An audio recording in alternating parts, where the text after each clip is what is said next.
Bonjour et bienvenue dans cet espace d'apprentissage. Notre séance d'aujourd'hui s'inscrit dans le cadre du module d'apprentissage numéro 5, Poésie, et porte sur les procédés d'écriture.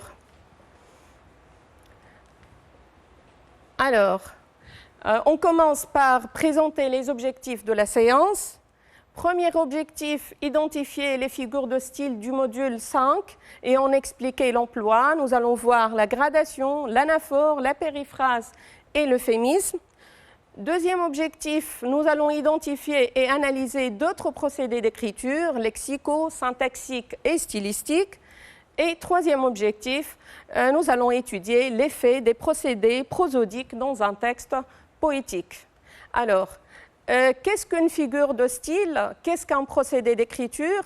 Nous allons essayer de définir ces notions. Alors, figure veut dire image. Le style, c'est la manière d'écrire. Figure de style, appelée aussi figure de rhétorique ou figure de discours, c'est une manière d'écrire qui s'écarte de l'usage ordinaire de la langue. Elle retient l'attention du récepteur et donne une expressivité particulière aux propos. Alors, pour procéder d'écriture, c'est un moyen d'expression dont il est possible de tirer du sens ou de dégager un effet. Et les procédés d'écriture dépassent le cadre restreint des figures de style pour toucher au vocabulaire, à la syntaxe de la phrase, à l'image ou aux images et au rythme. Je vous donne un exemple. Pour affirmer qu'un repas est bon, je peux me contenter de la phrase neutre « le repas est bon », mais je peux utiliser un procédé d'écriture, une figure de style, par exemple une litote.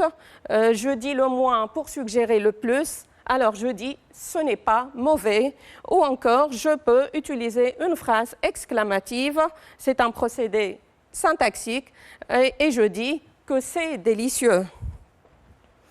Alors, je commence par notre premier support. Je vous ai choisi un poème de Victor Hugo, chef de file du courant romantique et un des piliers de la poésie française.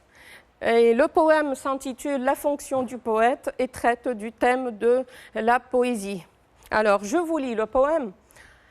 Dieu le veut, dans les temps contraires, chacun travaille et chacun sert. Malheur à qui dit à ses frères, je retourne dans le désert. Malheur à qui prend ses sandales, quand les haines et les scandales tourmentent le peuple agité. Honte aux penseurs qui se mutilent et s'en va, chanteur inutile, par la porte de la cité. Peuple, écoutez le poète, écoutez le rêveur sacré. Dans votre nuit, sans lui complète, lui seul a le front éclairé. Alors, question. Dans ces vers, Hugo nous présente le rôle de l'écrivain, relever et expliquer deux procédés d'écriture qui rendent compte de cette fonction. Alors, l'élève est appelé à identifier deux procédés d'écriture et à expliquer leur sens. Et ces deux procédés doivent montrer la fonction ou le rôle de l'écrivain. Alors, regardons de nouveau ces vers pour reconnaître les procédés d'écriture. Alors, Victor Hugo, ici, est en train de nous présenter l'attitude de certains écrivains. Alors, que dit l'écrivain ou le penseur? Alors, le penseur dit à ses frères « Je retourne dans le désert ». Il prend après ses sandales et il s'en va par la porte de la cité. Donc, qu'est-ce qu'on remarque? On remarque une certaine progression dans l'emploi de ces verbes, le verbe retourner, prendre et s'en aller. Et cette progression au niveau des verbes traduit l'attitude de cet écrivain-là. Alors, comment on appelle ce procédé qui consiste à disposer des mots dans un ordre croissant ou parfois décroissant? Voilà, c'est une anaphore. Alors, comment on appelle le procédé qui consiste à agencer des mots dans un ordre croissant? C'est une gradation, bien sûr. Et quel est l'effet de cette gradation? Pourquoi elle est utilisée? Donc, Victor Hugo nous décrit l'attitude de ces écrivains qui choisissent la fuite ou la désertion. Donc, ils quittent leur peuple qui est en proie à l'agitation et au trouble pour choisir choisir, donc ils choisissent la fuite ou la désertion. Donc c'est une attitude démissionnaire. Alors nous allons voir l'interprétation de cette gradation. Alors, cette gradation ascendante retourne, prend ses sandales, s'en va, met en exergue l'attitude démissionnaire de l'écrivain, ce chanteur inutile qui affiche une indifférence à l'égard de son peuple en choisissant la fuite ou la désertion. Alors, nous allons chercher d'autres procédés d'écriture. Alors, regardez le troisième vers et le troisième et le cinquième vers. Malheur à qui? Malheur à qui? Victor Hugo emploie ces deux expressions au début des vers pour rendre compte de son avis concernant l'attitude de ces écrivains-là. Alors, comment on appelle ce procédé d'écriture qui consiste à répéter un mot ou un groupe de mots au début de vers ou de phrases ou de strophes? C'est une anaphore, bien sûr. Le poète emploie cette anaphore pour insister et pour montrer son avis concernant ces écrivains-là. Alors, malheur à exprime une malédiction. Le poète ou Hugo maudit tout écrivain qui décide de fuir ou décide de déserter, qui se démet de ses fonctions et qui refuse de sauver ou d'orienter son peuple. Alors, vous voyez là une deuxième anaphore, écoutez, écoutez, et elle sert aussi à insister et à montrer l'avis de Victor Hugo concernant l'attitude du poète ou de l'écrivain. Alors, la première anaphore, nous allons voir son interprétation. Alors, la reprise anaphorique « malheur à qui » montre la condamnation et le mépris de Hugo pour tout écrivain démissionnaire et individualiste qui manque à son devoir et qui ne se préoccupe pas des problèmes de la société. Regardons maintenant l'interprétation de la deuxième anaphore.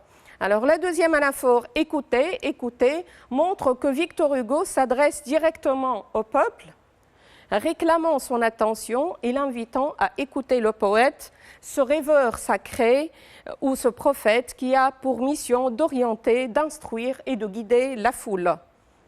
Alors, la gradation et l'anaphore, deux figures d'insistance. Alors, je vous rappelle la définition de la gradation, c'est la succession de mots ou de groupes de mots d'intensité croissante ou décroissante. Vous avez retourne, prend ses sandales, s'en va. Je vous donne un autre exemple de gradation. Dans l'Avare de Molière, Harpagon dit « je me meurs, je suis mort, je suis enterré ». Cette gradation ascendante montre ou nous traduit l'état du personnage et sa réaction lorsqu'il découvre que sa bourse a été volée. Alors, je précise que la gradation sert à intensifier le sens, à exagérer parfois la réalité. Elle sert aussi à exprimer des sentiments et elle peut même avoir un but ironique ou comique. Alors, la deuxième figure, l'anaphore, c'est la répétition d'un mot ou d'un groupe de mots au début de vers, de phrases, de vers ou de paragraphes. Et vous avez l'exemple, malheur à qui, écoutez. Je vous rappelle l'effet d'une anaphore, donc bien sûr, c'est un procédé d'insistance, elle sert à insister, mais elle peut aussi servir le rythme de la phrase. Donc, dans une phrase ou dans un vers, elle crée une certaine cadence, un certain rythme. Alors, je vous donne un exemple d'anaphore, un autre exemple. Dans son poème « Liberté », Éluard dit « Sur mes cahiers d'écolier, sur mon pupitre et les arbres, sur le sable, sur la neige, j'écris ton nom. » Donc, en répétant la préposition « sur », le poète insiste sur l'idée qu'il veut écrire le nom de la liberté partout. Alors, Avant de passer, nous allons voir d'autres procédés d'écriture qui se trouvent dans le poème. Vous avez des phrases exclamatives, des phrases impératives, donc c'est un procédé, ce sont des procédés syntaxiques. Vous avez peuple, une apostrophe, et vous avez une opposition de mots entre nuit et éclairé. C'est une antithèse. Nous allons voir ces figures-là. Donc, les figures syntaxiques, vous avez les types de phrases. Donc, les phrases exclamatives nous renseignent sur le ton accusateur de Hugo, qui désapprouve l'attitude passive et indifférente de certains écrivains. Les phrases impératives pour montrer l'engagement du poète et sa volonté de corriger le peuple. Et pour les procédés stylistiques, donc l'apostrophe montre que Hugo interpelle le peuple et l'antithèse oppose la lumière à l'obscurité, mais aussi la clairvoyance de l'écrivain à l'ignorance du peuple. Alors, passons maintenant à notre deuxième support et nous allons voir d'autres procédés d'écriture. Alors, le poème de Victor Hugo, 3 ans après, est écrit 3 ans après la mort de sa fille Léopoldine, et c'est une réponse à son public qui lui demande de reprendre l'écriture. Je vous lis le poème. « Il est temps que je me repose, je suis terrassé par le sort, ne me parlez pas d'autre chose que des ténèbres où l'on dort. Maintenant, je veux qu'on me laisse. J'ai fini, le sort est vainqueur. Que vient-on rallumer sans cesse dans l'ombre qui m'emplit le cœur ?» Alors, nous allons voir la question d'abord. Alors, relever et expliquer 2 procédés d'écriture qui traduisent le désespoir et l'affliction du poète. Donc, l'élève est appelé à relever 2 procédés d'écriture et qui montrent cet état ou ces sentiments du poète, donc le désespoir et l'affliction. Alors, regardons le poème. Alors, premier vers, « Il est temps que je me repose ». Donc, Victor Hugo emploie le verbe « se reposer » ici. Est-ce que ce verbe est à prendre dans son sens dénotatif? Premier, un simple repos. Donc, il est terrassé par le sort, il est triste, il est dans un mauvais état, et il dit « il est temps que je me repose ». Donc, le poète parle de la mort, bien sûr. Il est temps que je meure, mais il a choisi le verbe « se reposer » et non le verbe « mourir ». Et c'est exprès. Bon, d'abord, quel est ce procédé d'écriture? Lorsque je remplace un mot qui renvoie à une réalité désagréable et choquante par un autre mot pour atténuer le sens ou pour adoucir le sens, c'est un euphémisme, bien sûr. Et Victor Hugo emploie cet euphémisme pour montrer son désir de se reposer ou de mourir, son désir d'abandonner cet état de désespoir, de se soulager de cet état de malheur avec la mort. Alors, nous allons voir le commentaire. Alors, l'euphémisme. Victor Hugo recourt à l'euphémisme pour atténuer l'idée de mourir. En effet, ce père ne redoute plus la mort, au contraire, il l'aperçoit comme un repos, lui permettant de se soulager de ses peines et de rejoindre sa regrettée fille Léopoldine. Alors, regardons le vers 3 et 4. « Ne me parlez pas d'autre chose que des ténèbres où l'on dort ». Alors, de quel sujet Victor Hugo veut-il qu'on lui parle ? Alors, il ne veut entendre pour sujet que le sujet des ténèbres. Bon, je reprends de nouveau. Alors, regardons les vers 3 et 4. Alors, regardons les vers 3 et 4. Ne me parlez pas d'autre chose que des ténèbres où l'on dort. Alors, Victor Hugo parle à ses lecteurs, il leur dit « Ne me parlez pas d'autre chose que des ténèbres ». Donc, le seul sujet qu'il veut entendre, c'est les ténèbres où l'on dort. Alors, à quoi renvoie cette expression « les ténèbres où l'on dort » eh bien, ça renvoie à la tombe. Donc, comment on appelle ce procédé qui consiste à ne pas mettre le mot, mais à le désigner par d'autres mots ou par une expression qui sert à décrire, qui sert à apporter des caractéristiques de ce mot? Alors, le procédé, c'est une périphrase, bien sûr. Et Victor Hugo a employé cette périphrase pour décrire la tombe, ce lieu-là, donc, et donner les caractéristiques de ce lieu. C'est un lieu ténébreux, obscur, et où l'on dort. Alors, quel est l'effet de cette périphrase? Alors, par le biais de cette périphrase, Hugo crée une image poétique décrivant la tombe. Ce lieu ténébreux reflète l'état d'âme de ce père affligé et terrassé. Alors, nous allons maintenant récapituler avec ce tableau-là. Donc, je vous rappelle que l'euphémisme est une figure d'atténuation. Donc, sa définition, c'est remplacer un mot qui désigne une réalité désagréable, choquante ou perçue négativement par un autre mot ou une expression pour atténuer. L'exemple, donc, vous l'avez, je me repose. Je peux vous donner d'autres exemples d'euphémismes. Pour désigner toujours l'idée de la mort, je peux dire partir, s'en aller, s'éteindre. Pour parler de quelqu'un qui est congédié ou renvoyé, je peux dire il a été remercié.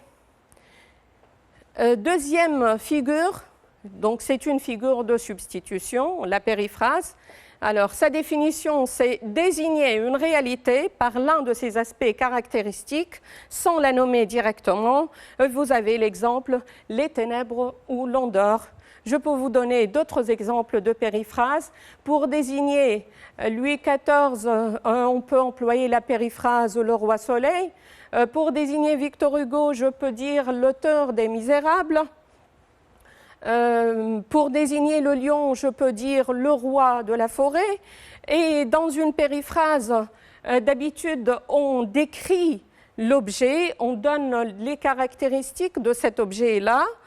Donc, c'est une image poétique. Et donc, ça crée une image poétique et même des images métaphoriques, mais il ne faut pas confondre périphrase et métaphore, hein, parce qu'il y a des points communs, mais la périphrase a une référence dans la mémoire collective des gens. Lorsque je dis le roi de la forêt, pour désigner le lion, bien sûr, cette périphrase sert à désigner uniquement le lion et pas un autre animal. Mais il y a une analogie où je compare en quelque sorte le lion au roi. Alors, on revoit maintenant le poème pour dégager d'autres procédés d'écriture. Vous avez là la phrase négative, ne me parlez pas. Vous avez aussi le type impératif. Vous avez le type exclamatif et vous avez le type interrogatif et même une opposition entre deux verbes, le verbe rallumer et vous avez une opposition entre rallumer et ombre qui est une antithèse. Nous allons voir ces procédés d'écriture. Alors, pour les procédés syntaxiques, vous avez les types de phrases. La phrase impérative, ne me parlez pas. Hugo défend au lecteur de lui parler d'autres sujets, excepté celui de la mort. Les phrases exclamatives mettent en évidence son besoin de paix et de repos. La phrase interrogative, Hugo voit que lui rappeler son rôle de maître et de guide est inutile. Et pour les formes de phrases, vous avez la forme négative, ne me parlez pas, traduit son refus d'entendre les demandes de ses lecteurs. Alors, regardons les procédés stylistiques. Donc, vous avez la question oratoire, donc c'est la même question. Donc, elle est une phrase interrogative, mais aussi une question oratoire. Donc, que vient-on montre que les tentatives des lecteurs pour amener le poète à l'écriture sont vaines, et l'antithèse entre rallumé et ombre oppose l'espoir et l'optimisme des lecteurs au désespoir et au pessimisme du poète. Alors, nous allons passer maintenant à un exercice à caractère ludique, donc un exercice sous forme de jeu.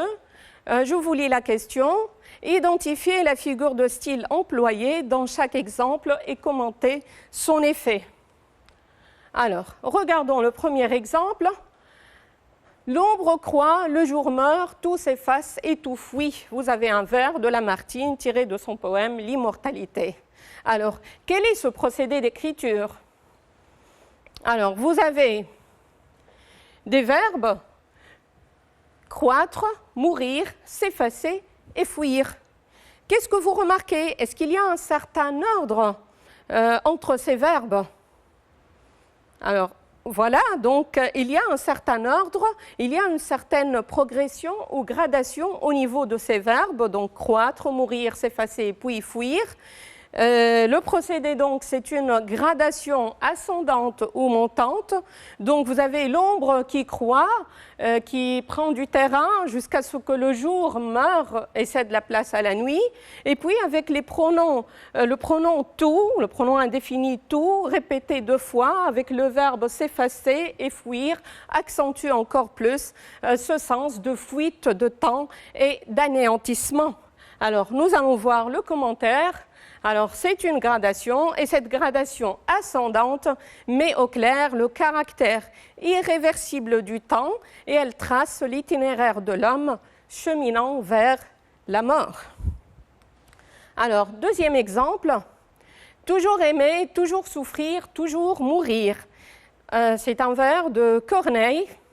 Alors, quel est ce procédé d'écriture? Vous voyez là, il y a un adverbe qui est répété, l'adverbe toujours, répété 3 fois au début de chaque segment dans la phrase. Alors c'est une anaphore, voilà. Et quel est l'effet de cette anaphore?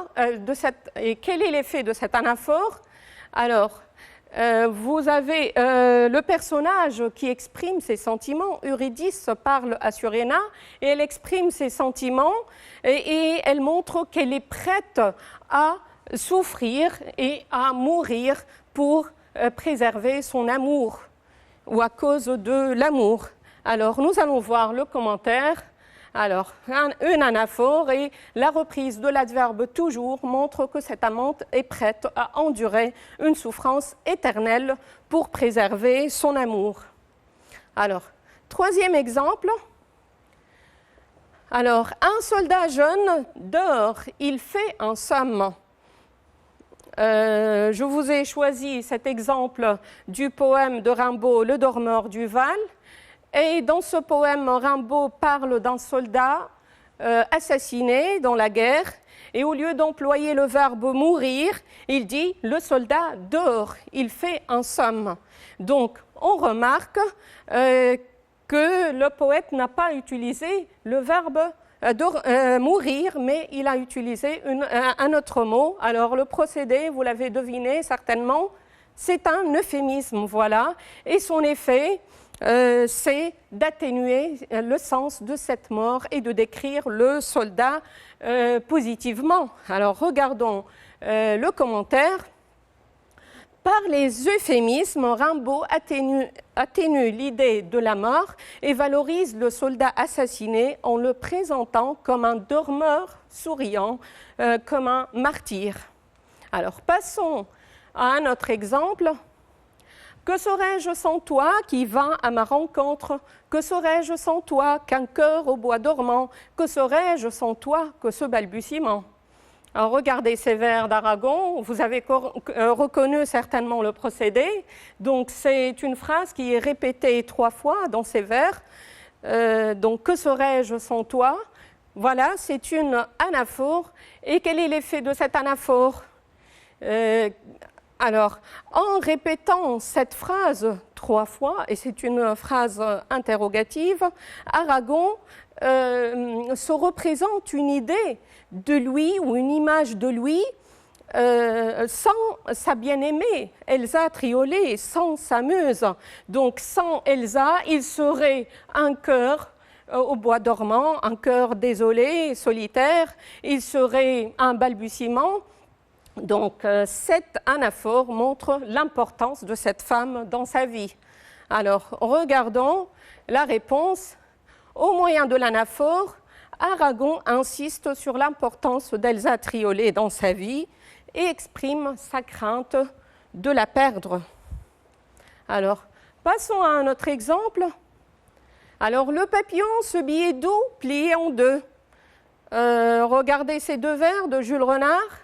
Pour décrire le papillon, le poète a choisi cette expression, ce billet doux plié en deux, pour donner les caractéristiques de cette créature qui ressemble à un billet et qui a une qualité, c'est la douceur. Alors, quel est ce procédé? Bien sûr, c'est une périphrase. Donc, au lieu de désigner le mot directement, j'emploie une expression équivalente pour donner les caractéristiques de l'objet en question. Ici, c'est le papillon. Alors, le commentaire. Par le biais de la périphrase, Jules Renard décrit le papillon en créant une image poétique.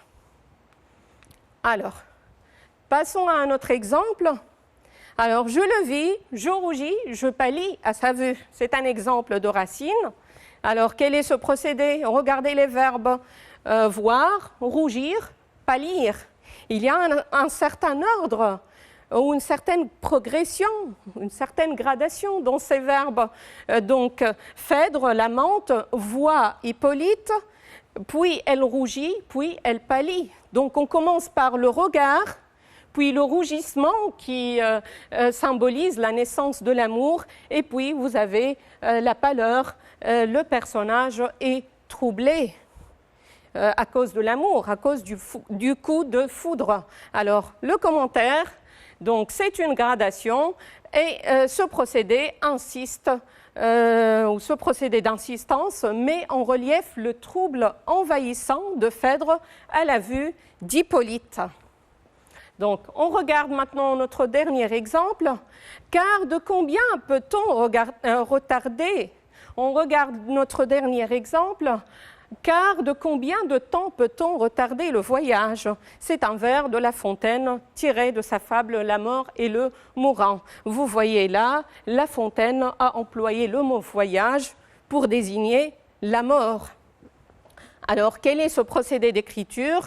Je vous rappelle, il consiste à employer un mot de sens moins fort, plus adouci, pour atténuer une réalité choquante ou perçue négativement. Alors, c'est un euphémisme, voilà, et La Fontaine emploie cet euphémisme pour dire que la mort est synonyme de voyage, c'est un passage, c'est la destinée ou le destin de toute personne. Alors, regardons le commentaire. Donc, cet euphémisme est employé pour atténuer une réalité choquante, c'est la mort, qui est perçue comme un voyage. Ce procédé sert à illustrer la morale de la fable. On doit accepter la mort. Alors, passons à notre troisième moment maintenant. Nous allons voir les procédés, certains procédés et leur effet rythmique dans un texte poétique. Alors, exercice, relevez les procédés les plus saillants dans le poème en prose de Baudelaire et expliquez leurs effets. Alors, je vous ai choisi un paragraphe du poème de Baudelaire, Un hémisphère dans une chevelure. Je vous lis le poème. Alors, dans l'océan de ta chevelure, j'entrevois un port fourmillant de chants mélancoliques, d'hommes vigoureux de toutes nations et de navires de toutes formes, découpant leurs architectures fines et compliquées sur un ciel immense où se prélasse l'éternelle chaleur. Alors, regardons de près ce paragraphe. Nous allons chercher les procédés prosodiques qui font de ce paragraphe un véritable poème. Alors, dans l'océan de ta chevelure, Déjà, dans cette expression, vous avez une figure de style.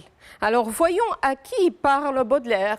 Donc, Baudelaire parle à une personne désignée par tu, et elle est présente à travers sa chevelure. Vous l'avez reconnu certainement, c'est son amante et sa muse Jeanne Duval. Et sa chevelure est décrite, elle est comparée à un océan. Donc, quel est ce procédé? C'est une métaphore, bien sûr, vous n'avez pas un outil de comparaison. Mais on remarque que le comparant océan est repris par d'autres termes, le mot port, le mot navire. Donc, à travers la première image, on voit d'autres images. Alors, comment on appelle cette métaphore lorsqu'on reprend le comparant par d'autres mots analogiques qui appartiennent au même champ lexical et sans reprendre le comparé? C'est une métaphore filée, bien sûr. Alors, pourquoi la métaphore filée?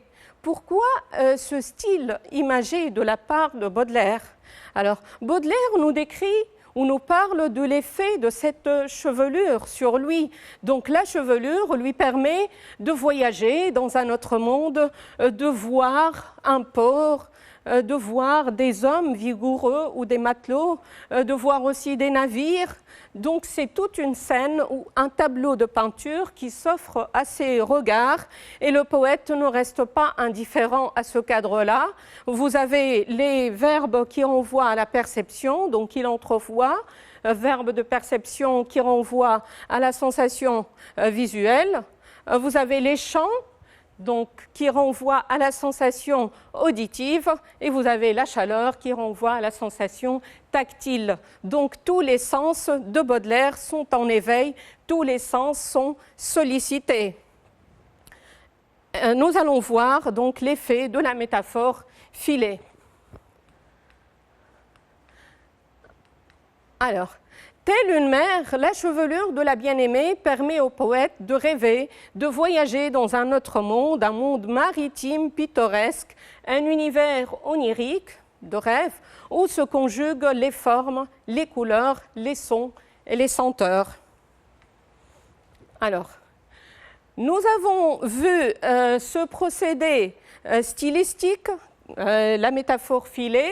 Maintenant, nous allons voir d'autres procédés prosodiques, cette fois-ci rythmiques, qui font de ce paragraphe un vrai poème.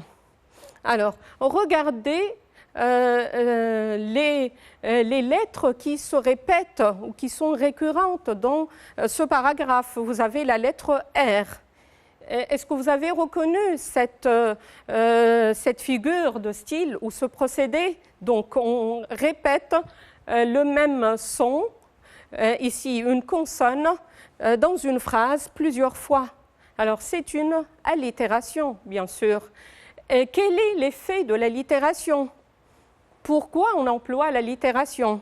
Alors, d'abord, l'allitération sert le rythme dans un poème. En répétant ce son, on crée une certaine musicalité. Et cela montre que le poète est sensible aux mots qu'il emploie. L'emploi de ces mots n'est pas gratuit. Et l'allitération ou la répétition des mêmes sons peut aussi servir le sens ou le thème du poème.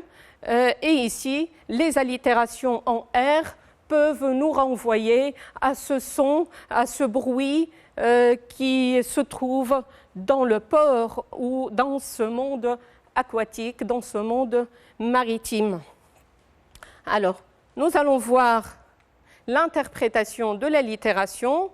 Donc, d'abord, sa définition, elle consiste à répéter des sons formés à l'aide de consonnes. Et outre la musicalité et le rythme qu'elle crée, l'allitération en R pourrait suggérer l'univers maritime avec le bruit et le vacarme de son port et les chants mélancoliques de ses matelots. C'est comme si Baudelaire nous invitait à une rêverie, à une errance, à une aventure de sons et de sens. Alors, nous allons voir un autre son récurrent dans ce paragraphe. C'est le son en, c'est la répétition de cette voyelle en. Alors, comment on appelle ce procédé qui consiste à répéter un son formé de voyelles? C'est une assonance et nous allons voir son effet.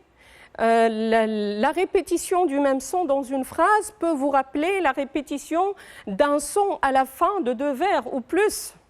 Je parle de la rime, bien sûr. Et le poème de Baudelaire est un poème en prose, il n'est pas versifié, nous n'avons pas de vers, nous n'avons pas de rime, mais on remarque cette musicalité ou cette cadence dans la phrase, donc l'assonance joue le rôle d'une rime interne dans ce paragraphe. Alors, et l'assonance peut servir le sens aussi. Parfois, il est difficile d'interpréter le sens d'une allitération et d'une assonance, et parfois, on peut trouver un lien entre la forme et le fond. Alors, nous allons voir la définition de l'assonance. Elle consiste à répéter les mêmes voyelles ou le même son dans une phrase ou plusieurs. Et l'assonance en joue le rôle d'une rime interne. Elle crée une cadence et un rythme au sein du paragraphe. Ce son pourrait nous rappeler aussi la musique et les chants des matelots, ces chants mélancoliques. Alors, l'assonance et l'allitération, la figure de style qu'on vient de voir, qui est la métaphore filée, tous ces procédés font de ce paragraphe de Baudelaire un véritable poème. Vous savez très bien que dans ses poèmes en prose, Baudelaire a révolutionné la poésie, donc il a innové en poésie en se libérant des règles de la versification classique pour nous présenter des poèmes différents, mais il a gardé les images poétiques et il a gardé les procédés rythmiques et prosodiques qui sont caractéristiques de la poésie. Alors, nous allons voir maintenant un autre exemple et qui résume un peu tout ce qu'on vient de voir. C'est le même poète et le même support. C'est le poème « Un hémisphère dans une chevelure », mais une autre phrase. Je vous lis cette phrase. « Si tu pouvais savoir tout ce que je vois, tout ce que je sens, tout ce que j'entends dans tes cheveux. » Alors, dans cette phrase, vous voyez la même assonance en « en ». Vous voyez presque les mêmes verbes de perception. Donc, grâce à la chevelure, Baudelaire voit tout un monde, il sent et il entend, donc il ne reste pas indifférent. Tous ses sens sont en éveil, c'est un plaisir pour ses sens. Et vous voyez même une anaphore. Donc, en répétant tout ce que je 3 fois, il y a une cadence ou un rythme qui se crée dans cette phrase et elle ressemble à un vers. Alors, et il y a une constante chez Baudelaire, c'est la femme aimée ou cette muse qui lui permet de voyager dans un autre monde, un monde exotique. Je peux vous renvoyer à d'autres poèmes de Baudelaire, comme le poème « L'invitation au voyage » ou son sonnet parfum exotique et où la femme est la source d'inspiration et elle lui permet de voyager dans ce monde imaginaire ou onirique. Alors, maintenant, je peux vous donner un autre exemple d'assonance, et cette fois-ci avec un poème de David Diop, Afrique, un poème que vous avez déjà vu. Alors, je vous ai choisi ces vers, donc je vais les lire. Afrique, dis-moi Afrique, est-ce donc toi ce dos qui se courbe et se couche sous le poids de l'humilité, ce dos tremblant à zébrure rouge qui dit oui au fouet sur les routes de midi? Alors, dans ces vers, David Diop s'adresse à l'Afrique, sa patrie, et il décrit les Africains, ses compatriotes. Ils sont décrits comme étant des personnes souffrantes ou ils sont décrits comme des esclaves torturés et maltraités par l'homme blanc. Ils sont sous le poids donc, du colonialisme et sous le joug de la torture. Et vous voyez l'assonance en « ou » peut avoir un effet. Tout à l'heure, j'ai dit que les assonances et les allitérations peuvent servir le sens. Parfois, c'est facile de les interpréter. Et ici, l'assonance en ou pourrait nous suggérer ce cri ou ce gémissement des esclaves qui souffrent à cause de la maltraitance, à cause de l'homme blanc. Donc les ou peuvent mimer ce gémissement de ces esclaves. Alors le choix de l'assonance et de l'allitération n'est pas gratuit. Dans la plupart des cas, il sert le thème du poème. Alors, je passe maintenant à un tableau récapitulatif pour voir les procédés d'écriture. Et bien sûr, ce n'est pas une liste exhaustive de tous les procédés. Je n'ai choisi que les plus fréquents. Vous avez les procédés syntaxiques.